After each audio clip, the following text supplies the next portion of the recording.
We are definitely all living through a very strange period of time.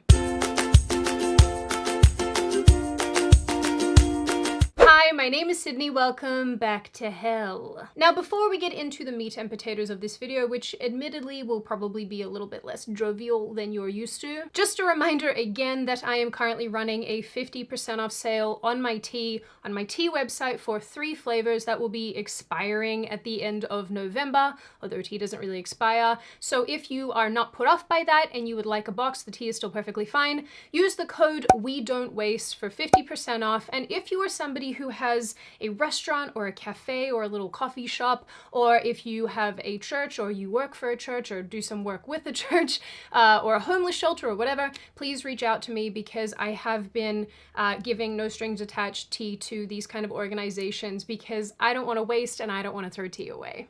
So I actually started writing this video a couple weeks ago before I went on my little family holiday, but it is a topic that I've wanted to address for quite some time, but never felt like I had the right way of describing my thoughts and feelings here.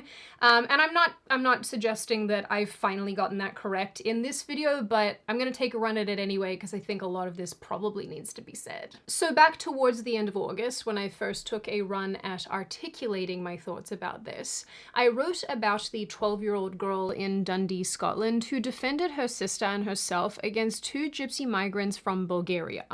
Now, at the time when that story was breaking, people were trying to cast all the blame on the girls involved, especially after the cops threw them under the bus, and the primary agitator, a man named Ali Dumana, claimed that he never touched them or attacked them like the girls were asserting, as you can hear in the clip that went viral.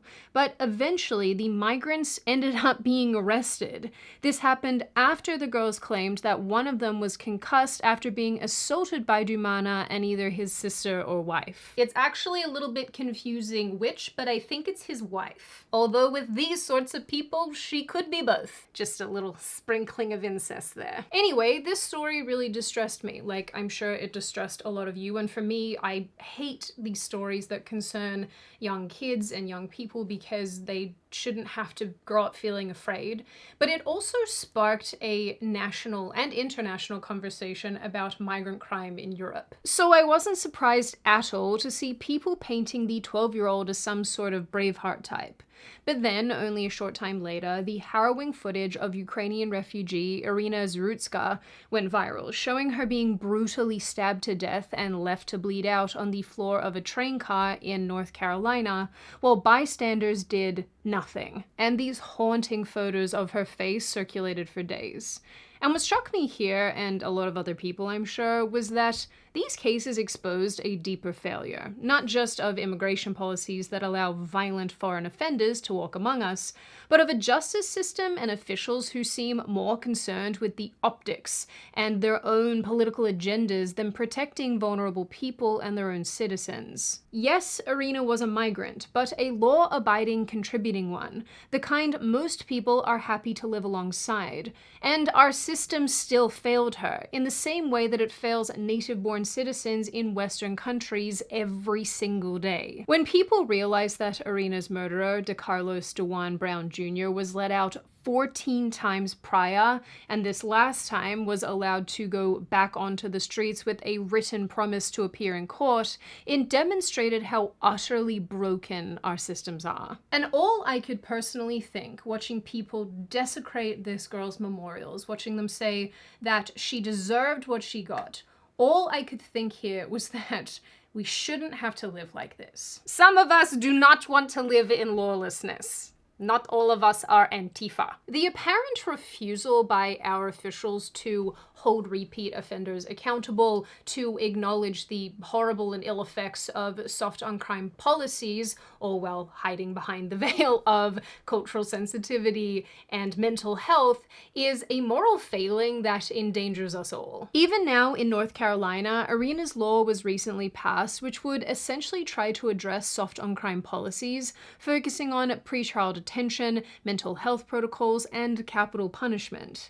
In the Senate, not one single Democrat voted for it. They actually called it opportunistic and barbaric. Yes, because we want to prevent violent offenders from murdering women. Crazy. So much more barbaric than letting crazy violent men skin women alive. You caught us. So full disclosure, there was really no logical place for me to put the sponsor of today's video. And before you skip past what I'm about to say, I really think that if you listen to no other sponsor that I ever have on this channel, this is the one that you need to watch, and also the one that you need to engage with, because I picked this one specifically for this video because of how challenging it is to find information about these kind of topics, and how important it is that we have AI tools and AI search tools and things like that that actually have our best interests at heart as consumers. And I think that is today's sponsor. I really, really, really like them. I use them to make this video. So please watch the integration, and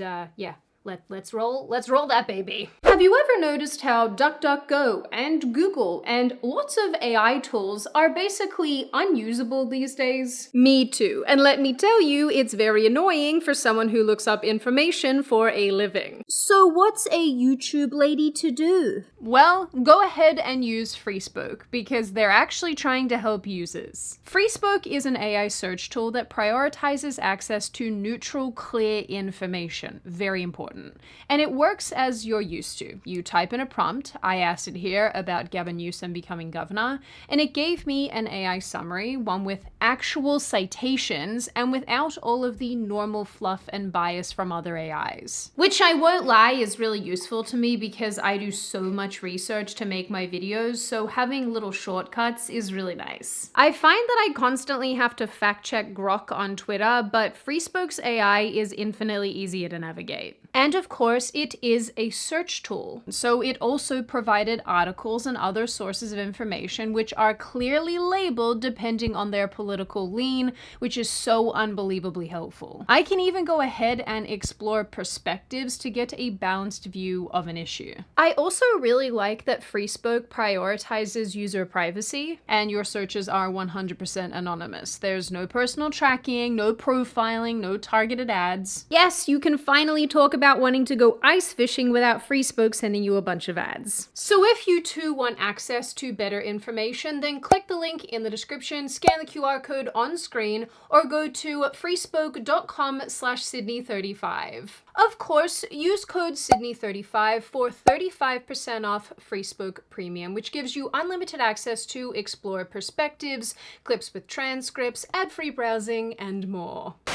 This law has now passed both houses thanks to the Republican majority and made its way to the governor's desk. When he was asked about if he was going to sign it, he couldn't even answer the question. The bill would limit bail, ensure more defendants undergo mental health evaluations, and notably could help restart executions.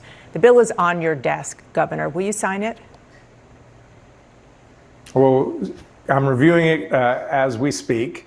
It's a complicated bill. When I first started writing this video, I actually wrote in my script that I didn't think that the Scotland incident was necessarily the hill to die on with relation to two-tier policing and all the crap going on with the justice system and legal/illegal migration. But I think Arena's is, because I think for a lot of people, watching this beautiful young woman get stabbed to death very clearly, and seeing that with our own eyes has really crystallized that our officials and authorities continually let us down by letting violent offenders walk free, by choosing optics over actual justice, and downplaying what we can see with our own eyes. Politicians keep insisting that the sky is green, but I can very clearly see that it's blue. I think across the board, Western countries have adopted a justice system that doesn't get justice correct. And by every available metric, we are being failed, we are being put at risk by people who would rather tell us that the things we can observe and see and that are happening to us are not actually happening. And like I said, these are leaders who like to hide behind all sorts of excuses like mental health or cultural differences, or just simply not wanting to be labeled racist by calling a spade a spade. And so as a result, there are a lot of people who deserve to be in prison who instead are being given a slap on the wrist. And to be clear, this isn't only an American problem. This exists throughout the entire Western world. Although I am prepared to learn Polish, considering that the people in the UK have fumbled the homeland. If you cast your minds back to the last 6 months or so, several events have taken place in Western countries where women particularly have been victimized, and the events surrounding those victimizations have gone very, very viral. A notable example here in the US happened in July 2025 when a woman in Cincinnati was beaten to a pulp by a group of people after she reportedly jumped into a street brawl to help another man who was being attacked.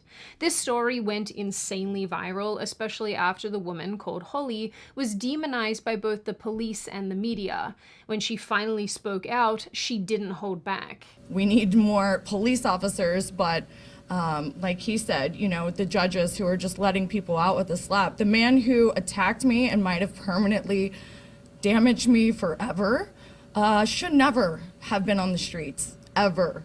And the fact that he had just gotten out of jail previously for something he should have been in there for years, it's really sad to me because I can't even fathom how many other people who have been attacked by the same type of man over and over and over. In Toledo, in Columbus, Cincinnati, Dayton, our streets are being taken over and nobody is doing anything. Towards the end of August 2025, a woman's story went viral after she was murdered by an asylum seeker in the Netherlands while on the phone to police. The suspect in the situation was also charged about 2 weeks earlier for beating and essaying another woman. In both of these cases, authorities failed to act decisively, which let violent people back onto the streets to reoffend, to victimize new people, all because they seemingly were more concerned with the controversy of keeping these people imprisoned. Also, the laws around all of this are pretty crap, if I'm being totally honest. In Washington, D.C., an illegal immigrant from Honduras was recently found to be incompetent to stand trial for his crimes against a woman that he dragged onto the ground and assaulted while she was out walking. The suspect had a laundry list of prior violations, including accusations of adult activity crimes and resisting arrest. Sorry about the wording here, you guys know how YouTube is. In August 2025, another woman was assaulted in the middle of the day while out for a run in New Haven, Connecticut. The suspect, another illegal immigrant, held a box cutter to her neck during the ordeal.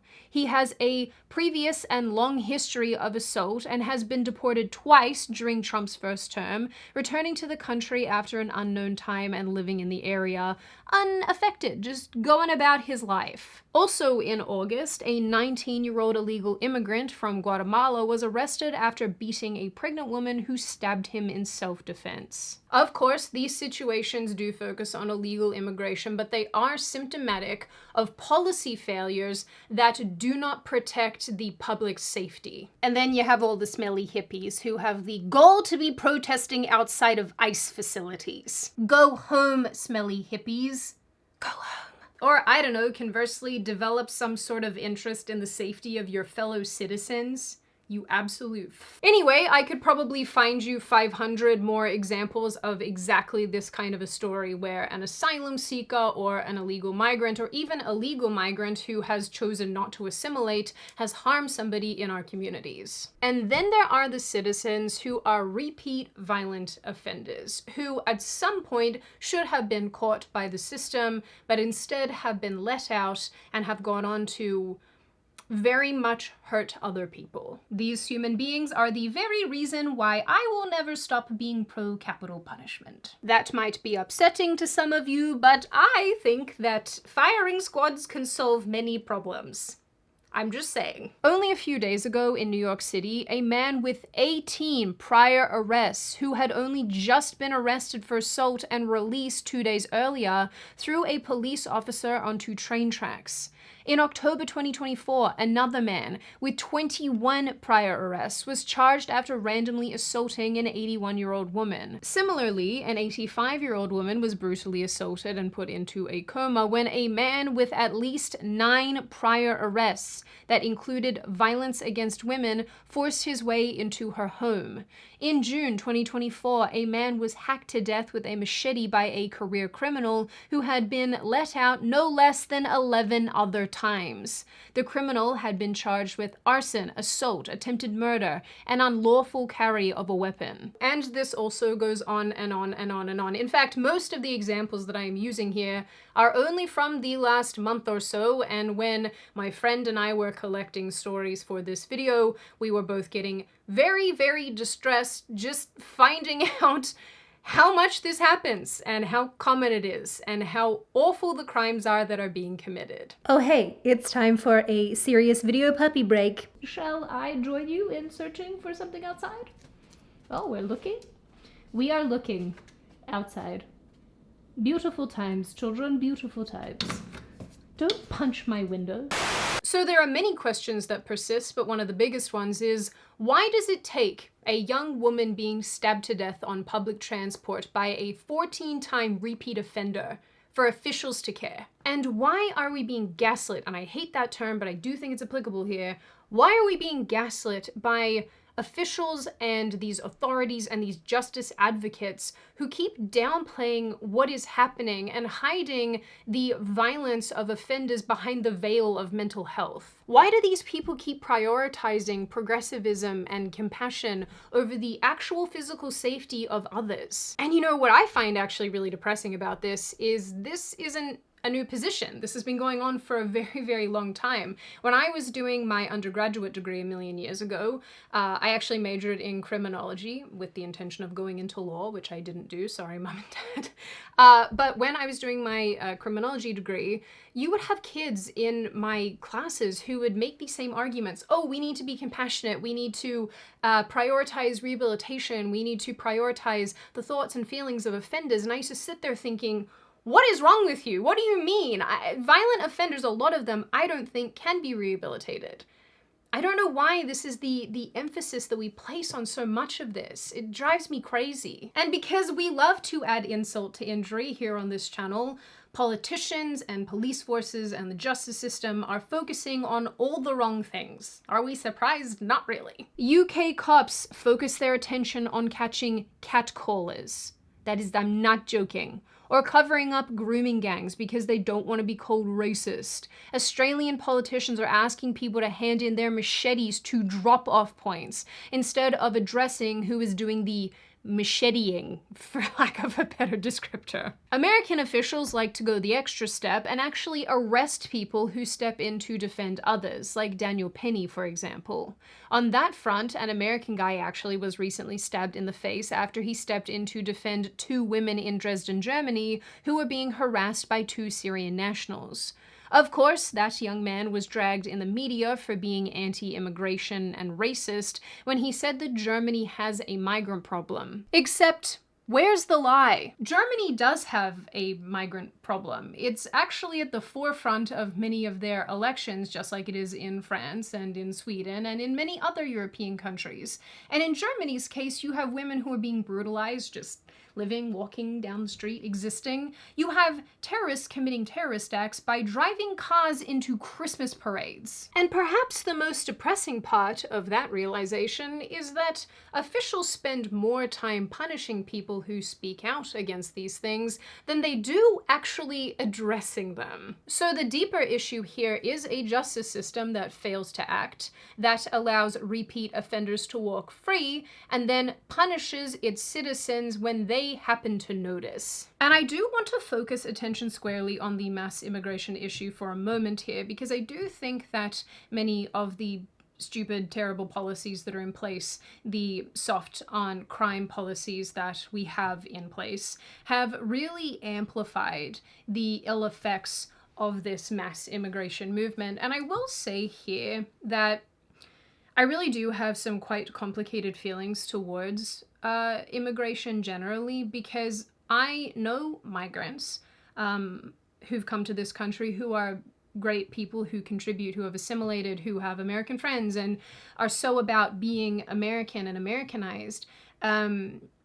And those are the migrants I don't have issue with. You know, if you're coming here to contribute meaningfully and you want to be part of your host country and you want to become a citizen of your host country in a way that, you know, you feel pride and nationalism towards that country, that's great. But if your intention is to come here and to build an enclave, yeah, we got problems. The answer to the influx of non-assimilating immigration doesn't seem to be to address the problem, but to shame citizens who are alarmed by rising crime and the third worldification of the West.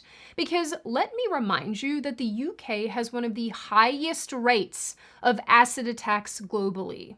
Let me remind you that FGM is rising in popularity in Western countries. Let me remind you that in my home country, Australia, a mother stabbed her daughter in the back with a kitchen knife because the girl had converted to Christianity and had a boyfriend, and this just happened very recently. But I guess, you know, on the plus side, this is a step up from the poor girls who are honor killed and end up hacked up in a suitcase. Then I guess we have the added bonus of electing foreign-born people to positions of power who can tell us that the risk is actually just white men. You know, they're just risky to everything. I would say our country should be more fearful of white men across our country, because they are actually causing most of the deaths within this country. On a personal level, one of the things that has always upset me about crime in general, but more specifically crime perpetrated by migrants and migrant groups, is how judges and justice officials will often chalk their criminality up to cultural differences. And that is a perfect example of the authorities basically throwing justice in the bin for the sake of optics. I have been told time and again that the cultural differences thing isn't actually happening on a justice level, but that is untrue. It is observable. You can find plenty of stories about it. Lots of women especially can testify to this being their experience, and it's been my experience. Many moons ago, and I don't want to get into detail about this, it's not that interesting, but many moons ago I had the unfortunate experience of being indecently assaulted by a non-Australian person, and as the entire situation progressed, the police inevitably said to me that if it went to court, it would be thrown out for cultural differences. And you know what? They were probably right. They were probably right, because we have seen that very situation play out time and time and time again. These cases are not remotely challenging to find, but one that all of you might remember happened in 2016 in Germany and involved a group of Afghan and Syrian migrants who were acquitted of SA because their defense argued that they were not aware of German cultural norms around consent. Oh, I hate it here. This is insane, not only because it alienates victims, but because it also teaches offenders that this is a viable excuse under the law. If you don't understand the culture of the place that you've gone to live, to the extent that you are committing crimes within that culture, you shouldn't live in that country. It shouldn't be this rule for this group and this rule for this group. That's honestly very antithetical to a functional, harmonious society, and yet for some reason, it's this weird place that we're kind of existing in right now. And it's time for another puppy break. You can hear him in the background. Do you have an opinion on bananas? Do you have an opinion on squirrels? We're sort of at this weird crossroads here where the more that politicians and the media and officials and whoever downplay what is happening right in front of our eyes, the angrier and angrier that the general population gets. And the irony is that it doesn't actually help migrants. It doesn't actually help offenders. It just makes people angrier and angrier and angrier towards these specific groups. So that's why my position here is simply that we shouldn't have to live like this. Women and girls should not be stabbed to death coming home from a party, just having fun on a night out. Women shouldn't have to carry lethal and non-lethal weapons to protect themselves out in the world because men are no longer able to defend them, because if they do, they themselves are murdered or they end up in prison, again, like in the case of Daniel Penny. It's probably worth noting that non-lethal weapons are illegal in places like Australia and the UK, just by the way, and officials in Canada have point-blank told people to just let other people rob you as not to die in the process. By the way, I don't think it should be this way where we have to carry weapons, but I do think that if you have the ability to, you should. And obviously just know how to use them, because, you know, you don't want to do something stupid, especially with a pew-pew stick, you know, because those things are dangerous. The bottom line for me is that it's incredibly upsetting and frustrating watching elected officials and people in the justice system deny what's happening, to tell us that there's no problem. It feels like they are both denying reality, and again, I hate this word, but really gaslighting the population, because a lot of this is observable, and a lot of it's happening to people at a higher and higher frequency. And you know, I actually think it's totally mad to disarm your population and then force them to rely on a very broken policing and justice system for protection. But more than that, sweeping the safety and security of your citizens under the rug in order to avoid looking racist is asinine. And endangering people for the sake of optics or feelings is suicidal behavior. Despite the arguments that I am making here and the way that I have presented this video, I do think that it's worth saying that I do have conflicted feelings about more policing and more regulation and more law. Because I do come from a country that loves to make laws around everything, whether it solves a problem or not. And I want to be clear that I don't really know where the line is on some of this. I don't know how many laws need to be passed to ensure that society can go back to being polite and respectful and where people act correctly.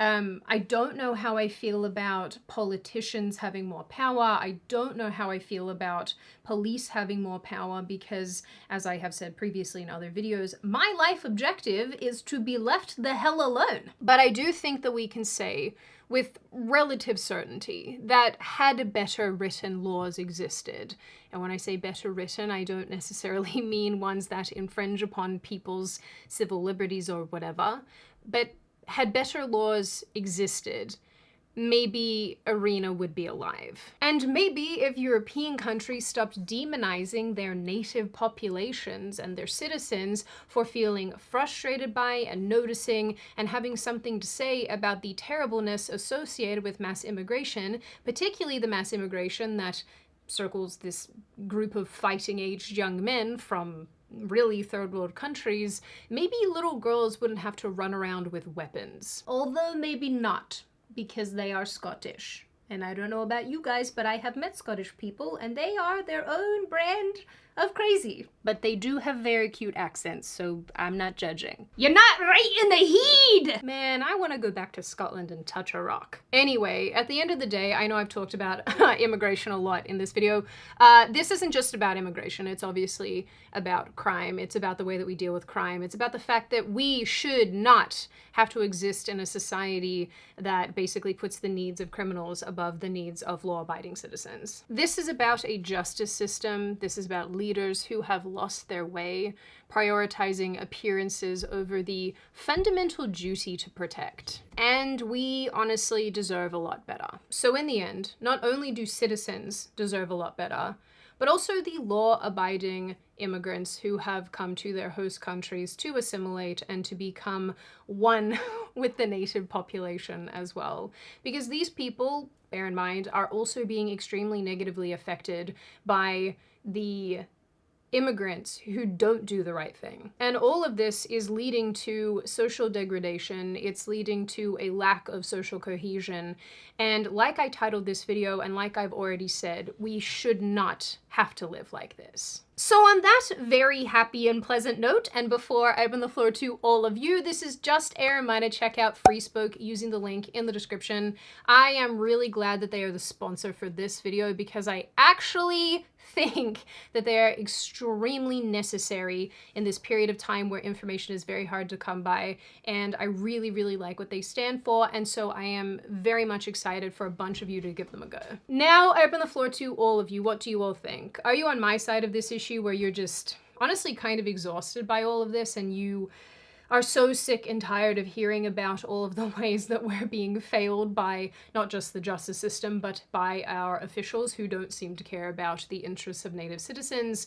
What do you think of the issues surrounding mass and illegal immigration? Do you think that this is not that big of a deal, that really it's being painted unfairly? Do you think that it is a big deal and actually we should be doing more about it? What do you think of the case surrounding Arena? Did it affect you in the same way that it affected a lot of us, where it brought you a tremendous amount of sadness? Do you think that laws could have prevented this from happening? Do you think this sort of behavior is inevitable in the societies that we live in?